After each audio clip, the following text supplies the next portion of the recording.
Estamos en el interior de una vieja construcción, un enorme galpón que ofició de herrería y carpintería inicialmente. Fue mi abuelo Gervasio y su familia quienes llevaron adelante la iniciativa a principios del siglo XX. Era en realidad un complejo industrial rural, ¿no?, dedicado a la fabricación de todo tipo de elementos para la agricultura de la zona, ¿verdad?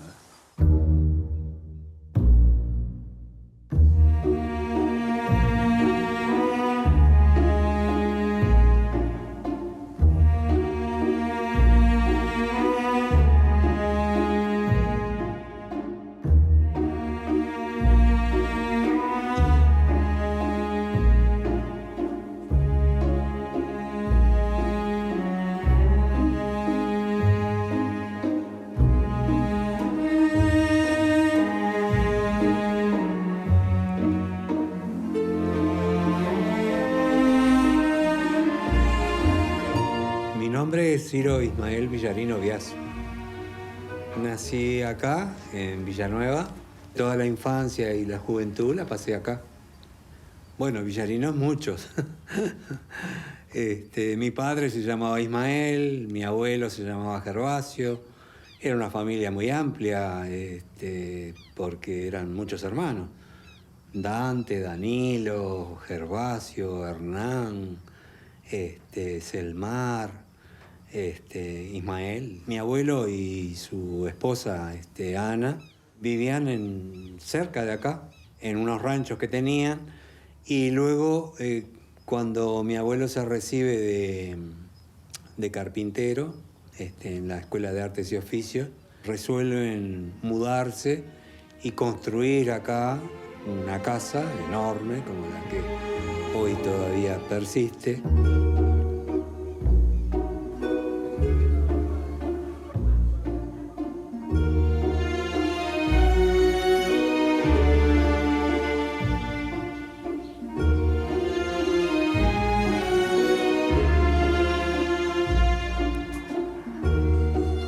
Y desarrollar la actividad de herrería y carpintería en este galpón enorme que todavía también está presente.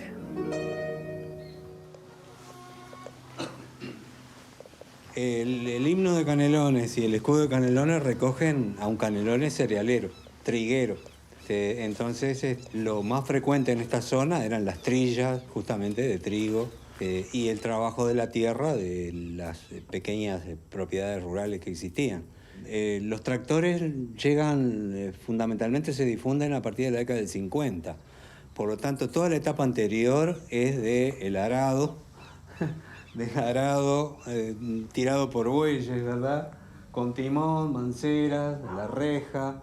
Y acá se fabricaban las manceras, los timones, se estiraban las rejas, todos los que necesitaban venir a darle filo, a arreglarlas, etc. Se hacía todo en la parte de herrería. Y la carpintería comprendía justamente la fabricación de timones y manceras en lo esencial. También mangos de guadaña, de azada, de hacha, etcétera, etcétera, ¿no? Hay que preguntarle a mi hermana, a ver dónde lo puse.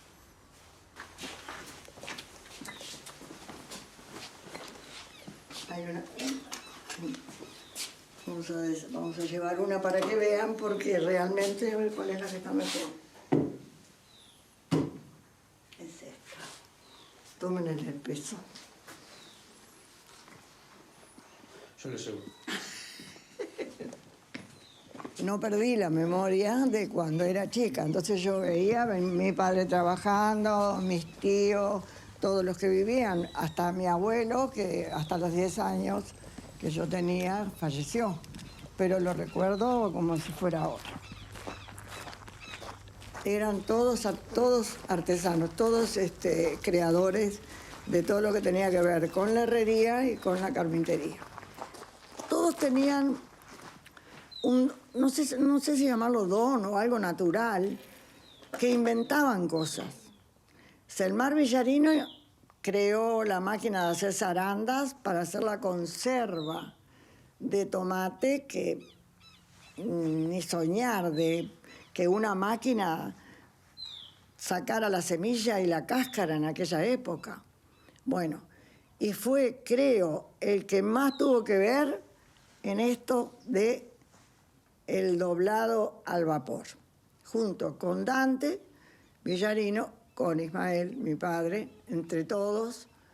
Al principio las manceras eran fundamentalmente de roble, que era una madera muy buena, fácil de doblar, con buena veta, pero cuando se encareció después se recurrió a otras maderas más baratas, terminando con el eucaliptus. El eucaliptus llegó a ser también elemento para la fabricación de manceras. Y allí se cerraban las maderas, se hacían los piques para... esto era un pique derecho, ¿verdad? Después se doblaba la parte de la manija, se doblaba. Y miren la diferencia de una y de otra. Que esta es doblada a vapor. Y esta es como los palos de hockey. ¿Ven? Que esto fue trabajado de forma diferente. Acá ven el doblado perfecto de la madera. La innovación fue que doblar la madera para darle esa curva, ¿no? Y evidentemente era mucho más fuerte la consistencia de lo que se obtenía. Acabamos de enterarnos por el señor Regio de acá de Villanueva, que nos dijo, ustedes no saben que el sistema de doblar madera a vapor en América del Sur fue el único sistema. Nos acabamos de enterar el otro día hablando con él. Ni mi hermano ni yo lo sabíamos. Yo venía a curiosear. Manceras de arado, hacían timones de arado, hacían yuguillos de pechera, hacían arcos para techo de auto, que eran con lona y se hacía con una estructura de madera por debajo. Ellos doblaban las maderas esas, un secreto que lo tuvieron toda la vida. De doblar la madera con vapor fue una cosa que en América del Sur fueron ellos los únicos. No sé si ahora en el momento hay quien lo haga, pero en aquellos años no. O sea que se podía doblar, sí, pero después al tiempito se endereza. En cambio ellos no, ellos hacían el tipo de mancera ese como tiene el arado y ahí está, esa mancera está doblada capaz que hace 50 años. Era un tanque con todo ventanita alrededor donde entraba el palo. Y ahí le daban fuego, ellos le ponían troncos ahí, hervía el agua y ellos le daban vapor 1 hora y algo, era que le daban 1 hora y media por ahí de vapor. Y pues ya estaba para doblar. ¿Dónde lo puse? Qué bacana. ¿Dónde está? A ver. Ah, acá está. No, están acá. Sí. Los piques se ponían al vapor un cierto tiempo y luego se ponía el pique en el aparato para doblarlo, ¿no? Se doblaba manualmente, en principio. Después se iba a utilizar una máquina para tirar, para doblarlos, pero al principio era manualmente, ¿no? Acá. Ya humedecido por el vapor, ¿no? Ablandado por el vapor. Entonces, había una palanca ya larga de madera que era la que manualmente se manejaba para doblar. Entonces se presionaba y se doblaba, ¿no? Y se doblaba hasta así, se apretaba y allí quedaba la mancera, ¿verdad? Era una cosa grande y alrededor tenía todo un agujerito, todo alrededor. No sé cuántos piques llevaba, entonces ella hacía el fuego. Bueno, a mí me mandaban a hacer el fuego, ¿no? Entonces me sentaba acá a echar leña nomás.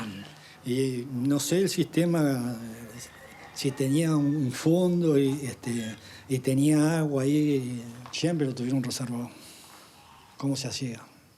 Como que eso era como un secreto, ¿no? Uno de los empleados que trabajaba acá quiso vender el sistema a la fábrica que todavía está, el negocio, el acero. Todavía existe en la calle Las Canarias. Ellos le vendían las manceras. era un familiar de mi padre que trabajaba acá. Les pasó todos los datos de cómo se doblaba la mancera. Y no lo pudieron lograr, porque le faltaba un componente, lo que llevaba el agua. O sea que tampoco lo sabemos nosotros.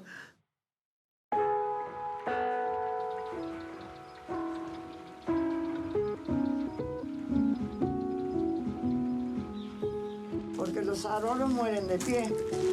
Entonces, ese es el ciruelo más viejo, más antiguo. Esta pieza es muy importante porque era el dormitorio de mi abuela. De los abuelos. De mi abuelo. Y acá murió mi abuela. Acá murió la abuela. Ahí está. Y acá era el dormitorio de los hermanos.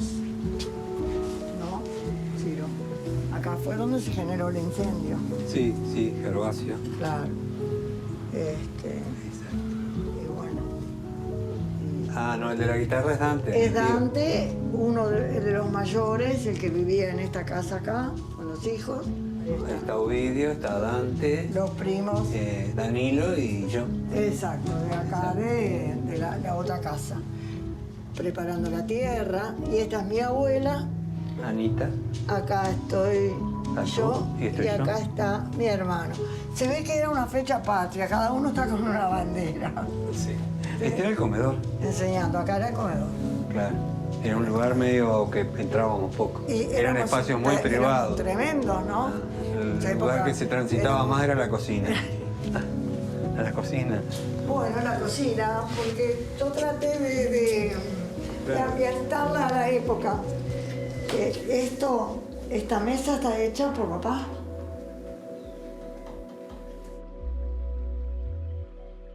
Y ellos siempre estaban inventando algo y haciendo algo, porque me acuerdo que acá arriba había un avión, un planeador habían hecho. Hernán, Ismael y Selmar y Darino habían hecho el planeador ese. Y entonces fueron a la bajada ahí en Campo Robaina, que está ahí. Tirándolo con una piola y un camioncito. Un Chevrolet 29, le prendían, pero seguro. Al Chevrolet no le daba la velocidad para hacerlo remontar y remontó poco.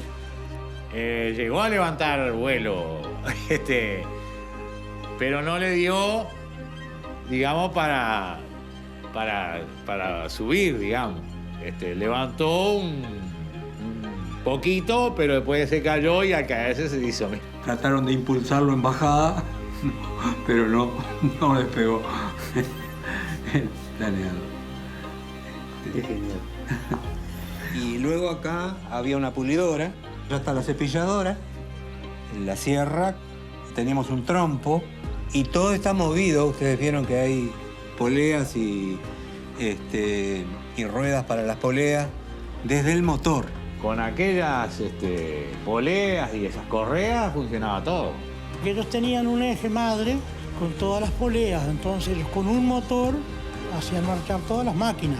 Era maravilloso ver esto, todas esas poleas y todo el ruido que emitía, todo esto, porque marchaba la cepilladora, marchaba la sierra, marchaba el trompo. Venían todos por arriba y movían la máquina. Porque cuando no se precisaba, me acuerdo de Ismael con un palito, le empujaba y sacaba la correa. Y dejaba la correa colgada arriba. El motor no se ve muy bien, pero aquí está el motor que mueve todas las poleas abajo y arriba, ¿no?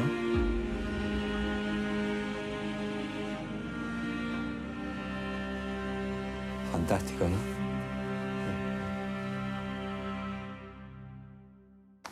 Si vamos por acá, que vamos al solarium, vamos a ver las granadas.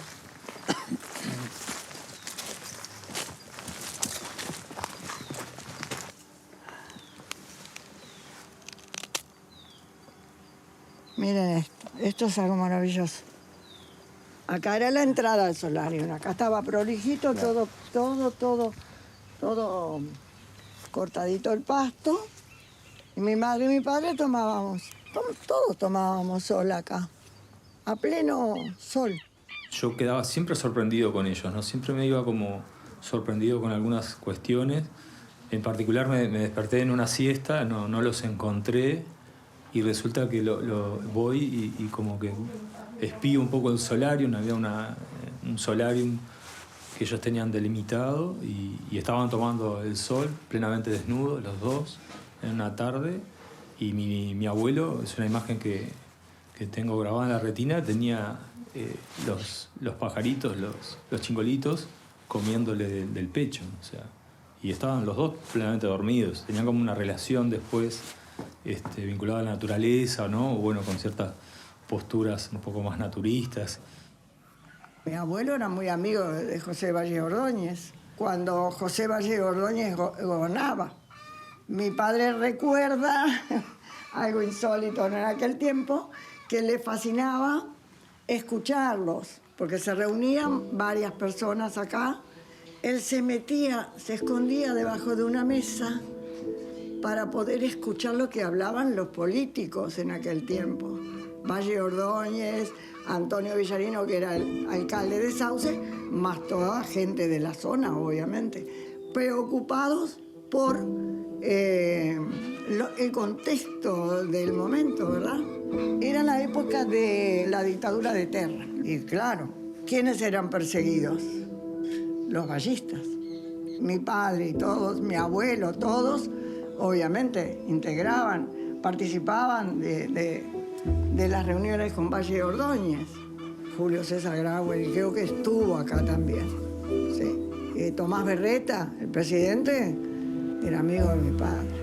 Se conocían, es decir, convergían todos en las mismas ideas. Fueron perseguidos de alguna manera. Mi abuelo tuvo que ir a Buenos Aires y acá, bueno, los hijos tuvieron que buscar la forma de zafar un poco del tema. Entonces ¿qué crearon? Crearon un sistema de poderse ocultar para que no los llevaran detenidos. Uno de los hermanos, Milton, murió de tifus y yo recuerdo que lo que se comentaba era que había muerto de tifus porque había tenido que esconderse en un pozo que se había hecho acá en el fondo del galpón. ¿Ustedes ven que ahí está hundido? ¿Vieron que yo bajo y es como que estoy en un pozo? Acá hicieron un pozo. Eran todos los hermanos acá. De los que se escondieron en el galpón, sí, ese relato mi abuelo sí lo tenía presente. Me lo contó más de una vez de que pasaron un tiempo. Él hablaba de semanas, ¿no? De semanas, de más de una semana escondidos con sus hermanos. Y siempre lamentando la pérdida de Milton. Yo sí recuerdo que mi padre, de contar la muerte de un hermano que murió de tifus, el más joven. Mi padre contaba que estaban metidos en el pozo. La anécdota de mi padre era que el ruido de las botas de los militares buscando, porque obviamente les quedaba la duda dónde estaban. Yo el relato que tengo es que estaban escondidos abajo y que los destacamentos se quedaban a pasar la noche, a hacer el mantenimiento de los caballos, se quedaba una tropa y bueno, pasaban 2 o 3 días. Para los arqueólogos sería interesantísimo hacer un pozo bien profundo y excavar y ver lo que estoy diciendo. También tabona, es decir, molino, ¿verdad? Para moler grano. Y eso tenía alargues que venían hacia acá, que la tabona funcionaba con el mismo motor. Acá adentro ustedes tienen las piedras de la tabona, son 2 piedras. Una en la base y otra que gira para moler el grano. Como todos los vecinos también querían aprovechar eso, se transformaron en una especie también de negocio, ¿no? Y la gente del entorno que cosechaba y estaba muy acostumbrada a comer justamente cereales, y especialmente trigo, maíz, se hacía harina de maíz, se hacía la mazamorra, se hacía, luego si se quería, se tostaba y hacían el gofio. Y toda la gente venía con su bolsa, ¿no? A moler, ya sea la harina, de trigo, de maíz, para la mazamorra. Justamente yo venía una vez por mes con el maíz para hacer la polenta integral y yo tendría 6 años cuando venía caminando, claro, 1 kilómetro estaba de ahí. Porque yo recuerdo, por ejemplo, no había lugar acá para los charrés, las cachilas, los camioncitos que venían. Todo poblado, no había lugar para establecer. Los caballos, porque venían de caballo, o venían en sulky, o venían en tonó, yo que sé, distintos tipos de carruajes, ¿no? De la época. Sí, era una cosa de mucha sociabilidad, ¿no? Pero claro, era Villanueva en su momento, diría, de mucho esplendor en el sentido de escuela, gasolinera, almacenes y bares, peluquería, cancha de fútbol. Había un impulso, se hacían concursos, no quién sacaba el zapallo más grande o quién sacaba la planta no sé qué mejor, la producción, se premiaba eso, acá en la zona, ¿no?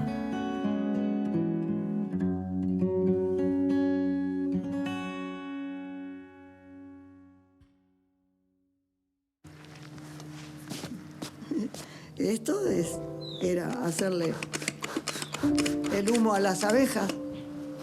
Y todavía funciona. Esto sí fue hecho acá. Se ponían los panales adentro y por una salida del tanque se ponía un balde y se iba sacando la miel, ¿verdad?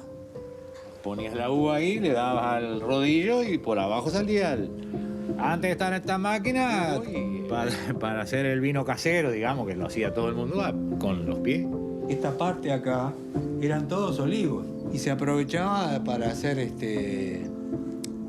aceite de oliva y se hacía también, tenían una serpentina, una especie de alambique para hacer tanto esencia de eucaliptus, se hacía esencia de eucaliptus y se hacía... Yo tengo los dibujos de esto que él intentó hacer, que es una rueda, todos esos pesos de cemento, la rueda giraba y durante 3 días fue el movimiento continuo, pero que fracasó.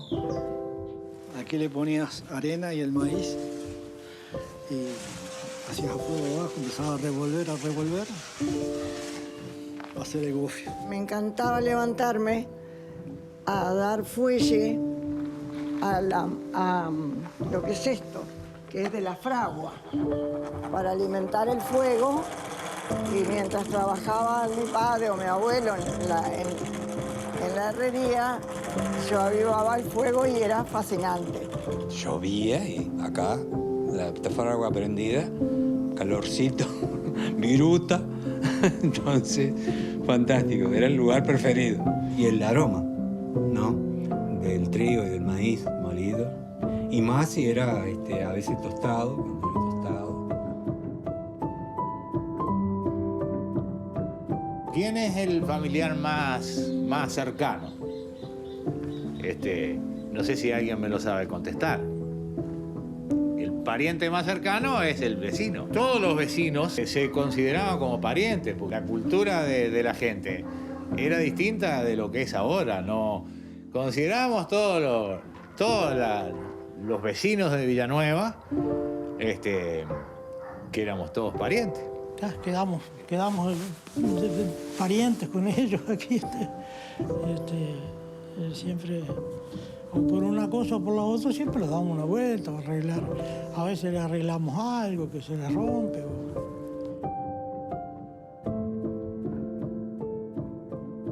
El trabajo, la dedicación y la unidad de la familia. Pero era como un juego. Limábamos, cepillábamos, hacíamos de todo.